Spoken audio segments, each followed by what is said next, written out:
Milwaukee, Wisconsin, an industrial city hard on the banks of Lake Michigan. Wind and rain regularly sweep across the lake, so in the 1990s, Milwaukee decided to build a new weather-resistant baseball stadium for the hometown Brewers. Miller Park would feature a unique fan-shaped retractable roof, a 12,000-ton giant costing $50 million, with 7 panels that open or close in 10 minutes. Installing the roof required one of the world's largest machines, the 45-story tall Big Blue crane. A crawler crane, Big Blue can travel over ground while simultaneously maneuvering its giant arm. At 567 feet, it's nearly twice as tall as the Statue of Liberty. The crane was huge. It was far taller than the top of the stadium. It was literally about 100 feet above the top of the stadium. On July 14th, 1999, crane operators prepared to lift the single largest section of the roof, a piece weighing an estimated 450 tons. The load they were carrying was about 3/8 of an acre, which is larger than the average house lot in a development. The average house lot's got like 10,000 square feet in it, a quarter of an acre. And here we got 3/8 or almost a half of an acre, almost twice that. Big Blue cranes require 4 people to run them. One operator sits in the front crawler unit, which supports the boom. Another is in the rear crawler, which contains up to 4 million pounds of gravel that acts as ballast. The third operator, who runs the lift cables, sits in a cab on the 100-foot-long truss that connects the 2 sections. All 3 men are largely blind to the crane's overall maneuvering, so they follow radio instructions from a supervisor on the ground. Coming down now. At 5:15 p.m., with the roof piece suspended high above first base, Big Blue began to buckle. My friend and I looked at each other and said, that ain't right. There's something wrong with this. And then all of a sudden the crane just started drifting, and we're like, are they moving? And then it's like, no, it's not moving. They're not moving it. It's coming on its own. Oh, it was just an incredible loud sequence of noises. First, you heard the brakes coming off of the crane. Then you heard the first pop. Then you heard the next pop. What the hell is that?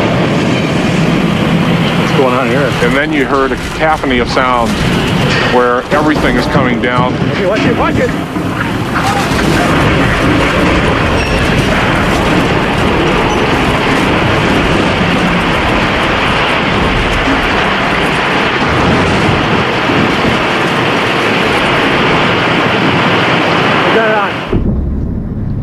Afterwards, as I went to the inner part of the stadium, I saw what a huge mass of tangled steel and rubble that existed on the center part of the stadium.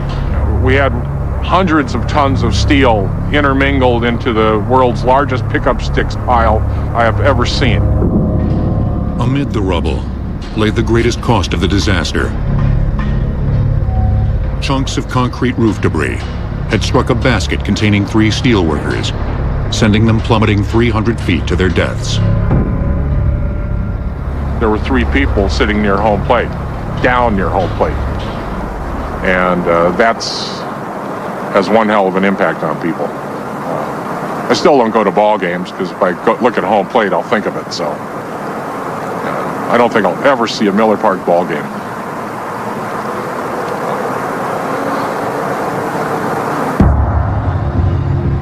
The disaster stunned the citizens of Milwaukee and shook an entire industry. For the crane industry, it was like 10 on the Richter scale. One of our icons was down, it collapsed. It's a major catastrophe. OSHA, the Occupational Safety and Health Administration, moved immediately to investigate.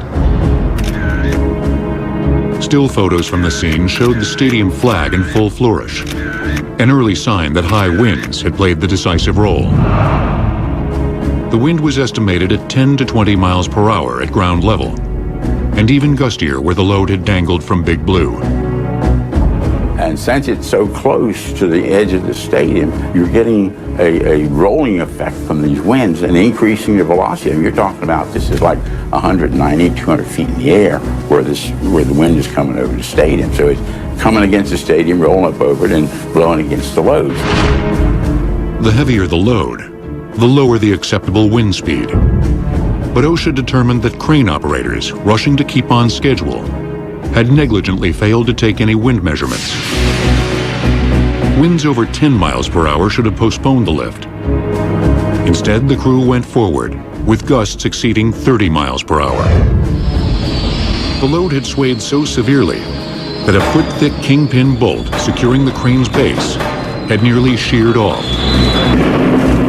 causing the loud pops heard by eyewitnesses and toppling the crane. Okay, watch it, watch it!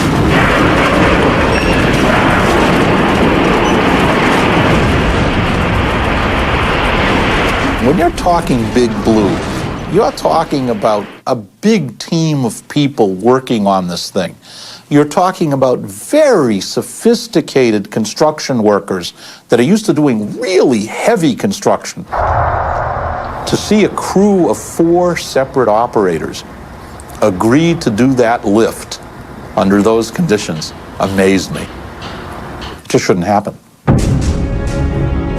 In 2000, a Milwaukee County jury found the crane operators 97% liable, and the crane manufacturers 3% responsible for failing to fully communicate Big Blue's limitations. The jury awarded the families of the 3 dead steelworkers punitive damages of $94 million.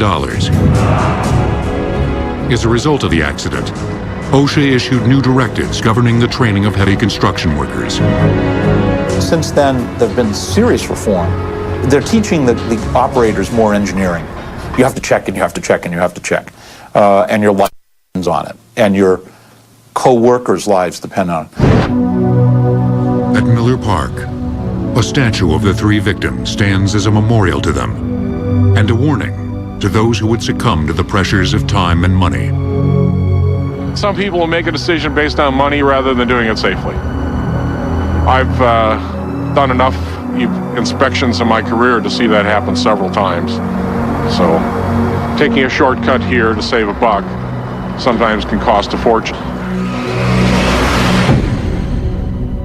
In countries that severely limit workers' rights and their ability to seek damages, there is an even greater temptation to place efficiency above safety. China in the 21st century is an industrial powerhouse, one of the world's fastest growing economies. But this economic giant still relies on an ancient source of power, coal, for 70% of its energy needs.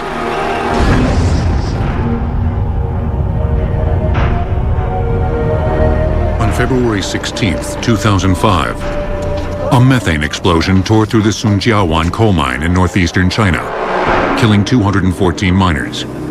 For most victims, death was instantaneous. You're like inside a bomb. It's not like the movies where they see a ball of fire coming down the tunnel and say, "Uh-oh," It happens in a millisecond. It happens in a fraction of a second. Methane gas occurs naturally in the voids within rock and is released as a coal vein is torn open. If the methane reaches concentrations in the air between 5 and 16%, the least little spark can ignite it. That tiny explosion instantly combusts with floating coal dust, triggering a massive blast. The details of the Sunjiawan explosion are hidden behind the official secrecy of China's government-owned mines. But that tragedy is just one in a long line of Chinese coal mine accidents. Since 2002, explosions have killed 166 miners in the province of Shanxi, 148 in Henan, and 124 in Heilongjiang. Each year, an astonishing 6,000 Chinese miners perish in fires, floods, and explosions, an average of 16 per day, and 80% of the world's coal mining fatalities. Chinese mines operate with antiquated technology dating back half a century and more. The miners still use picks and shovels, so 20 men collect as much coal as one American miner. This inefficiency means the Chinese mines are heavily populated with potential victims. And the Chinese government has apparently made a cool and calculated cost-benefit analysis. Coal miners are very badly paid in China. They were very badly compensated for the deaths. If you add up more than 200 deaths in this coal mining accident alone, they were talking about paying off a total of $2 million. If you're talking about that kind of penalty for having a very bad accident, it's obviously going to be always cheaper to have the accident. For decades, American miners toiled under conditions similar to those faced by Chinese miners today. Poverty wages, no political power, and no government regulation made U.S. mines deadly places to make a living. Then in 1969 came the formation of MSHA, the Mining Safety and Health Association. The new federal agency exercised powerful oversight, backed by inspections every 3 months, a practice that continues to this day. The inspectors, they come quarterly, they do their inspections to make sure that we're doing what we're supposed to do, and if we're not, they tell us about it. And they have the right to shut you down if you're not doing it, till you do it right. In American, as in Chinese coal mines, methane poses a grave hazard. The January 2006 explosion at the Sago mine in West Virginia reminded the world of this ever-present danger. But a multi-pronged approach to safety has drastically reduced methane accidents in the U.S. Here at the National Coal Corporation in Jacksboro, Tennessee, a high-pressure water system runs 2 miles underground, providing enough water to constantly douse the coal dust. So what you're looking at is the water sprays on the continuous miner. It pulls the dust out of the air. Therefore, it's a much better breathing environment and takes away the chances for explosion. If it don't pull it down and get it out of the air, then it becomes float dust. And float dust is what causes the biggest explosion in a mine fire. Another defense against a buildup of coal dust is a robust ventilation system. This giant fan produces 160,000 cubic feet of air per minute, enough to create a steady stream of fresh air throughout the mine. Methane content is constantly monitored all along the production line. 11-foot wide mechanical miners, the machines that actually drill the rock, have monitors that register methane levels at the rock face. And unlike in China, each section foreman carries his own methane detector.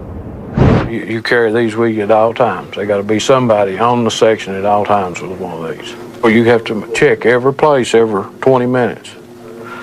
And you just turn it on, you push this button right here, and you just go up and you sweep across the top.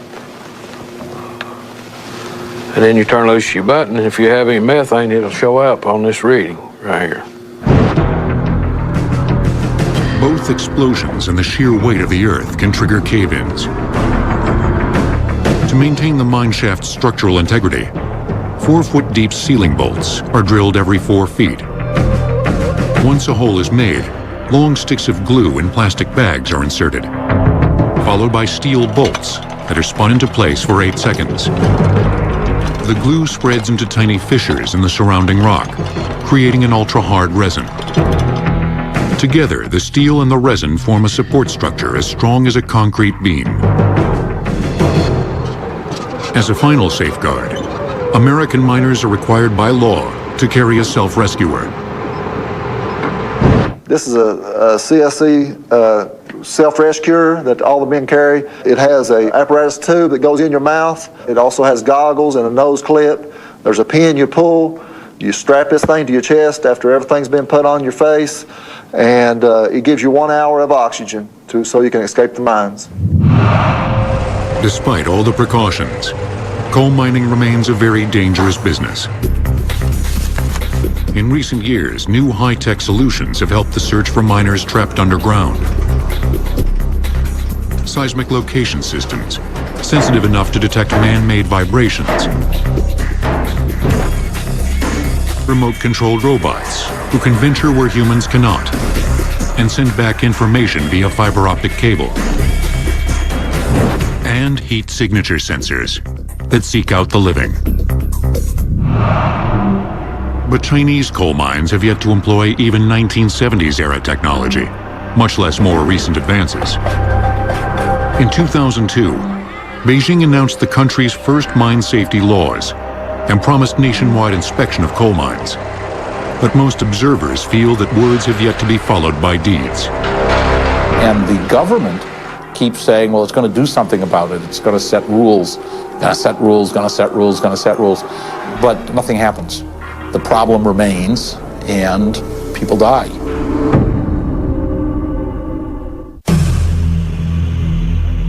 There's an old expression concerning how oil and water don't mix.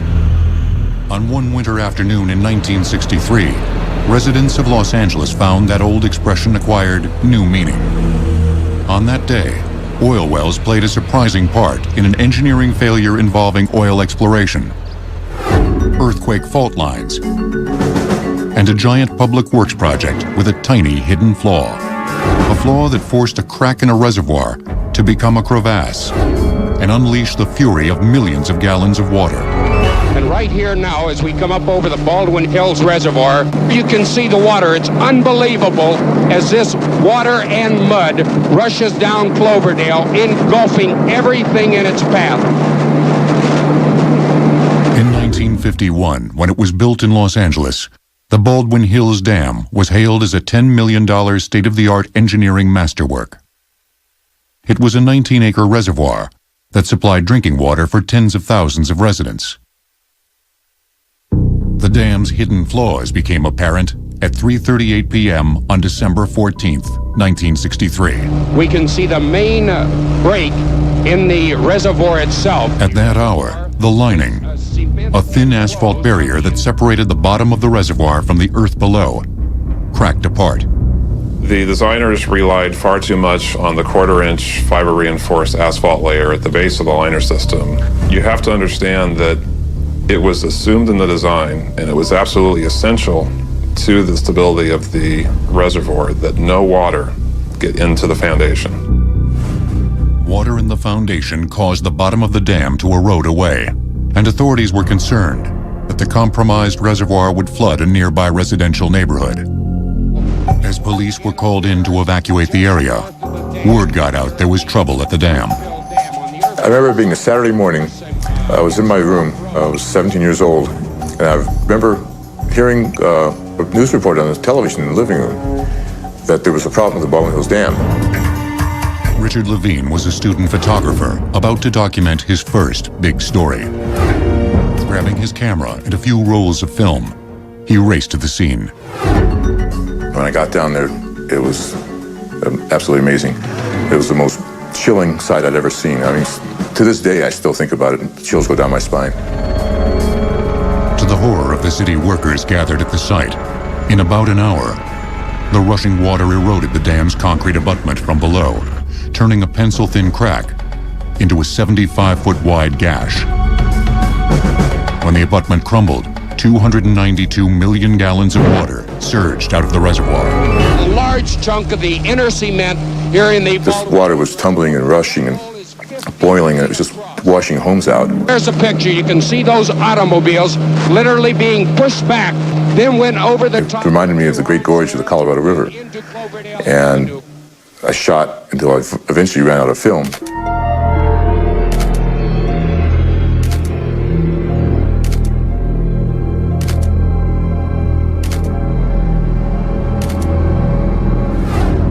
When it was over, 65 homes in the path of the flood were ripped apart. Hundreds of other structures were damaged, and 5 people lay dead.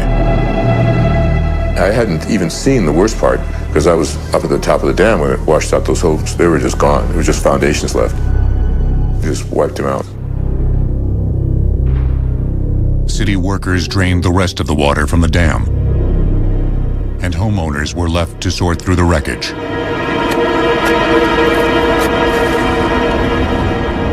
Engineers went back to the original plans to learn what caused the lining to fail, fatally compromising the dam. they discovered that the failure could be blamed not only on how the dam was designed, but also the location where it was built. The Baldwin Hills Dam was constructed 400 feet from a large fault line. Smaller secondary faults ran beneath the dam. If any of the faults were to shift, the lining was intended to flex with their movement. In this way, the integrity of the dam would be maintained. But that's not what happened on December 14th. This puzzled investigators because they knew the dam was built with the existing fault lines in mind. The designers attempted to deal with this. They realized the faults were there, but they underestimated how much movement would occur across the faults. The lining was made by putting down a layer of gravel, followed by a 1/4-inch thick layer of asphalt reinforced with cotton fiber. But when the faults moved, this material proved to be less flexible than designers may have wished, and it failed. Underestimating the potential for fault movement was a fatal error. But what had caused the faults to move more than the designer expected? Investigators determined that other hidden factors were at play. This bowl, the Baldwin Hills Reservoir site, is on the eastern edge of the Inglewood oil field. Inglewood oil field is probably about a square mile in area or more, and it has about over 600 wells at one time. Pumping oil near the dam might have caused the land to become unstable and thus stimulate fault movement. But the oil companies were also using a method of oil extraction that raised a red flag. The method was called pressurized extraction. The process is to eject water under high pressure and to cause that water and oil to push towards the active wells. The pressure extraction process involves pumping millions of gallons of water at high pressure beneath an oil field, which forces the oil toward the surface, where it is easier to pump out. The extraction method apparently built up great below-ground pressure. I looked at the gauge on the well itself, and it registered 600 pounds per square inch, and that was on top of the ground, and the well was either 1,000 or 2,000 feet deep. So you can imagine the pressure that was being exerted on the ground, which eventually caused the separation of the bottom here. Experts speculated that this intense pressure could have contributed to destabilizing the faults beneath the reservoir. But in the end, authorities could agree on no single condition that would have caused the dam to fail. Rather, a combination of factors: fault movement, spurred on by oil exploration, and brittle structural elements in the lining of the dam, acted in concert to create the disaster. Well, the fact that they didn't have an adequate review process during the design of the reservoir and its embankment led to a situation where design flaws were not captured. The Baldwin Hills Dam was never rebuilt, and after the reservoir was filled in, the land was turned into a park. Now only a serene hilltop marks the scene of the disaster. In part because of Baldwin Hills, dams built near fault lines now receive special scrutiny, and peer review is mandatory for all public works projects. For 40 years, one machine was considered a nearly indispensable tool for buying shoes that fit. From the 1920s through the 1950s, no top-flight shoe store was complete without the wondrous shoe-fitting fluoroscope. Customers, most often children and their fast-growing feet, placed a foot above an X-ray tube. The X-ray passed through the foot and shoe to project an image on a fluorescent screen. There were 3 separate viewfinders, allowing Junior, Mom, and the salesman to share in the fun. For the child, it was actually exciting. You know, Mom could say, "Come on, Junior, let's go to the shoe store." And instead of the kid going, "Oh, I have to go to the shoe store again," no, you know, now they have this new piece of equipment. It's the most modern thing. You get to actually see your feet being measured for the proper size. The fluoroscope enticed children into stores by making shopping a gee-whiz experience, and it reassured parents that they were doing right by their child. In the 1920s, scientific child rearing was all the rage. And mothers were being taught that they should use prepared formula instead of breast milk.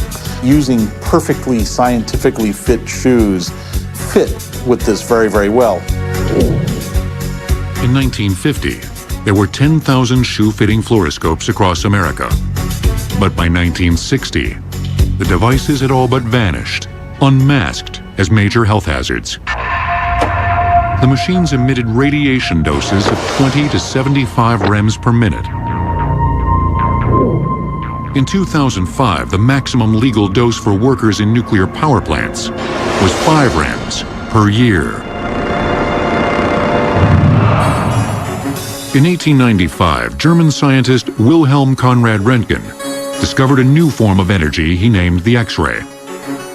Visible light cannot pass through most human tissue, but X-rays, which emanate from radioactive substances, operate on a wavelength that penetrates denser material, including human skin. Even denser tissue, like human bone, will block the ray and cast a dark shadow on a photographic plate. In the US, Thomas Edison immediately saw the significance of the X-ray and put his lab to work developing its potential. The Edison team invented a new device, the fluoroscope, that allowed X-ray images to be imprinted on phosphorescent screens and viewed in real time. Edison lab assistant Clarence Daly paid a gruesome price for the advancing technology. Falling prey to radiation exposure, he lost both arms to malignant ulceration before dying an excruciating death. And he was not alone. In the first 20 years of the 20th century, dozens and dozens and dozens of workers who had worked with radiation of all kinds were dying. And in fact, they were glorified as martyrs to science. Horrified by Daly's fate, Edison halted his radiological work and never again allowed himself to be X-rayed.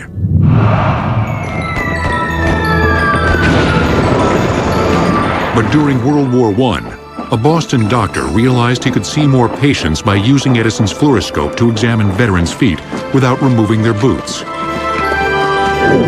The idea caught on, and by the 1920s, shoe-fitting fluoroscopes were a hugely successful sales gimmick. In the 1920s, the sales pitch was, it's good for your health because ill-fitting shoes can endanger your child's health. In the 1930s, with the Depression, the sales pitch changed. They started talking about, well, a pair of shoes that's well-fitting also will wear longer, so you don't have to buy as many pairs of shoes. The advertising was extremely flexible. It fit the period the same way the shoes were supposed to fit the child. Year after year, shoe salesmen irradiated their customers and themselves on a regular basis. When shoe store salesmen used these devices, they weren't paying any attention to the dangers. They would move them around like a big piece of equipment, like you'd move a radio or move a television set. Careful, but not too careful. Things got jostled, things got damaged, shielding got shifted. So the foot that you're putting, or the feet, if you're young enough, that you're putting in there, not the only thing being irradiated. In fact, it's mom who's looking in one portal, it's the salesman looking in the other portal, the child is up on the little podium looking in. All of them are being irradiated all over. Finally, in 1949, studies published in the New England Journal of Medicine confirmed what many had long suspected. The machines produced enough radiation to have caused untold numbers of deformities, infertilities, and deadly cancers. Here was a technological application that came with high risk and absolutely no reward. The shoe fluoroscope was a gimmick in a lot of ways. It is true you could get a picture of the foot inside the shoe that you probably couldn't get otherwise, but it really didn't matter. Good, careful measurements and careful fitting of a shoe by a skilled shoe store salesman would have given you the same result. Radiation pioneers who gave their lives to their work were called martyrs to science. Those who sacrificed their lives and their good health to the shoe-fitting fluoroscope might best be known as martyrs to commerce. Inland from Los Angeles, California, lies the Salton Basin, a desert bowl of nearly 400 square miles, 280 feet below sea level. Over the eons, the character of the basin has varied, sometimes dry and dusty, other times filled with rain or Colorado River water. Today, the area contains a great sea that grows more toxic each year. Massive fish and bird die-offs have blighted its waters, and the implications for human health are grim.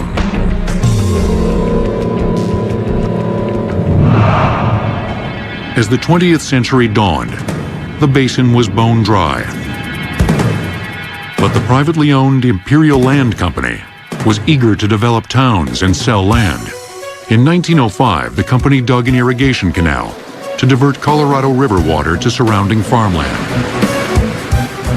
But heavy flooding breached the canal banks, and for 18 months, water flowed freely into the Salton Depression. Because of the flooding of the sea, there was a serious thought that it may not stop flooding, and it would rise and rise. Aggregate rock on railroad cars was collected throughout the United States, brought to this area in order to stop the flooding.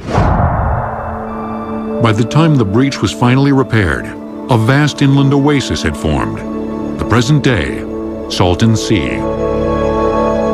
Everyone thought at the time that once they fixed the breach, the bowl would simply dry up again, it would evaporate. Didn't happen. Engineers had failed to account for the growing inflow of agricultural wastewater.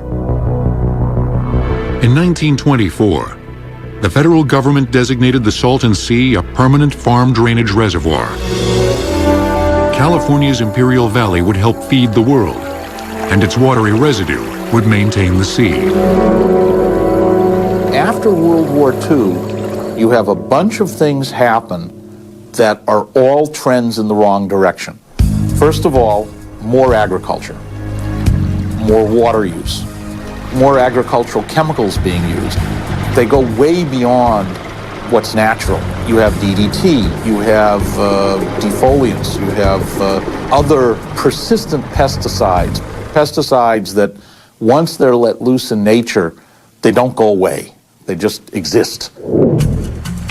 But the sea still looked fresh and inviting. In the 1950s, it became a major resort center, as Southern California's booming population flocked to buy seaside houses, join the beach and yacht club, swim, fish, and boat. For decades, Salton Sea State Park was one of the most popular destinations in America. In the heyday of the resort area, this was a popular recreation area for the Hollywood elite, for a lot of Los Angeles and San Diego basin to come over and recreate. There were boat races, there's camping facilities. It is a big open body of water. Today, the area is all but abandoned, littered with reminders of its bright past. It has fallen prey to a ticking time bomb, as each year, agricultural runoff deposited 5 million tons of salt into the sea. People did recognize 30 or 40 years ago that the future of the Salton Sea was bleak if nothing was done. You keep putting water that's laden with salt into a place where the salt can't escape and you're evaporating off the water. It doesn't take a mental giant to realize you're increasing the salt content. And over time, that's going to kill the biology. By 1995, salt levels had reached 45 parts per thousand, 25% saltier than the Pacific Ocean.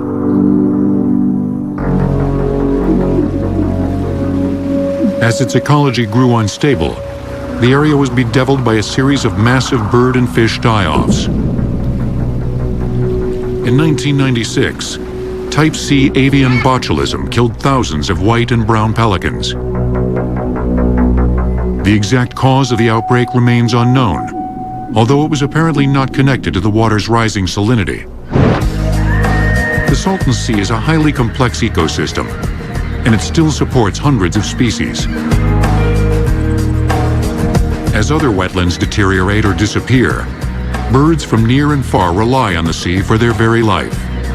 We used to have wetlands up and down the coast of California, but we've lost more than 90% of them. And so many of the 400 plus bird species at the Salton Sea use this as their sole refueling stop in Southern California. Despite the challenges for the Salton Sea, it's one of the most important ecosystems in the United States for birds and other wildlife. It has over 400 bird species over the course of the year. That's 2/3 of all the bird species in the United States and Canada. It truly is an oasis in the desert for wildlife. But it's no longer an oasis for humans. Vacationers and nature lovers have all but vanished, driven away by serious health hazards. Decaying fish, algae, and bacteria emit hydrogen sulfide gas, ripe with the pungent odor of rotting eggs. Even more disturbing, increasing amounts of Imperial Valley water is now diverted to urban Southern California, reducing inflows to the Salton Sea and causing it to shrink. As the sea becomes smaller, the soil and sediment that it leaves behind, which is now exposed to the air, is very light. It's very light particulate matter, and with not very much wind at all, it can create enormous and very dangerous dust storms that cause a whole range of respiratory illnesses, some quite long-term. As the sea becomes smaller, the remaining exposed basin could become the single largest source of dust pollution in the United States. If current trends continue, the Salton Sea will die. But there are plans that could once again make it a haven for all forms of life. The leading restoration plans look to divide the sea with a giant barrier, concentrating excess salt in a so-called brine sink. It's very ambitious. It's very expensive. The barrier, depending on where you place it, is going to be one of the longest earthen barriers in the world. Restoration plans would segregate bodies of water on each end of the sea, allowing water and salt to flow from them into the central brine sink area. In the shallow southern end, a series of dikes would cordon off a wildlife refuge. In the north, a 7-mile-long, 50-foot deep barrier requiring 60 million cubic yards of rockfill, or 20 times the amount of material used to build the Great Pyramid in Egypt, would create a lake for human recreation. While the costs and complications of restoring part of the Salton Sea are enormous, the price of doing nothing may be higher still. This was once part of the Aral Sea in the former Soviet Union. At one time, these valleys held a great body of water. Much of Central Asia ate the fish that flourished here. These satellite images show the region south of Russia over the last 30 years. The Aral Sea has lost 60% of its original size. What was once the world's 4th largest inland sea is now the 10th largest. The Aral Sea was a healthy sea for thousands of years until Nikita Khrushchev visited the Midwestern United States, and fell in love with a lot of American agricultural practices, including our irrigation practices. And when he went back to the Soviet Union, without any concern for the communities around the Aral Sea, he began to divert large amounts of water from the sea for agricultural irrigation. They started a project to greatly use more water than went in the Aral. And what they were going to do to bring in that extra water was to go change one of the rivers that went to the north. They were going to bring it back down around and dump it into the Aral. The plan to divert water into the Aral was abandoned as too costly. But its sister project, taking water away from the Aral, went forward. Large dams were built across the Amu Darya and Sur Darya rivers, and an 850-mile central canal with a far-reaching system of feeder canals was created. Eventually, the Soviets would dig nearly 25,000 miles of canals to divert mountain water to irrigate cotton fields. The Aral quickly began to shrink. Within 2 decades, its shoreline receded more than 100 miles, leaving behind haunting remnants. A once thriving fishing industry was wiped out, costing 60,000 people their livelihood. Pesticides, including Agent Orange, were sprayed on the cotton, and made their way to the Aral. They combined with high salinity to kill off 20 species of fish.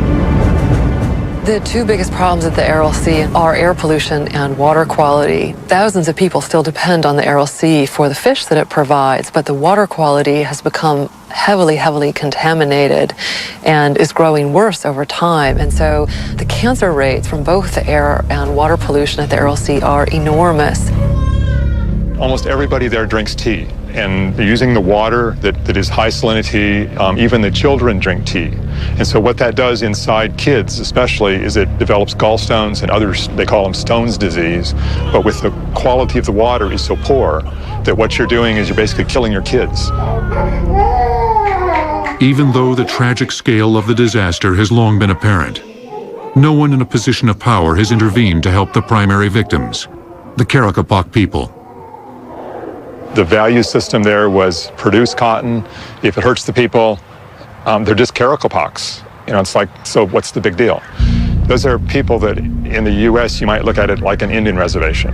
And so the impact of the people that were Russian was very much to look very much down on those people. And those were then the people that you could do things to them. And it was of no consequence.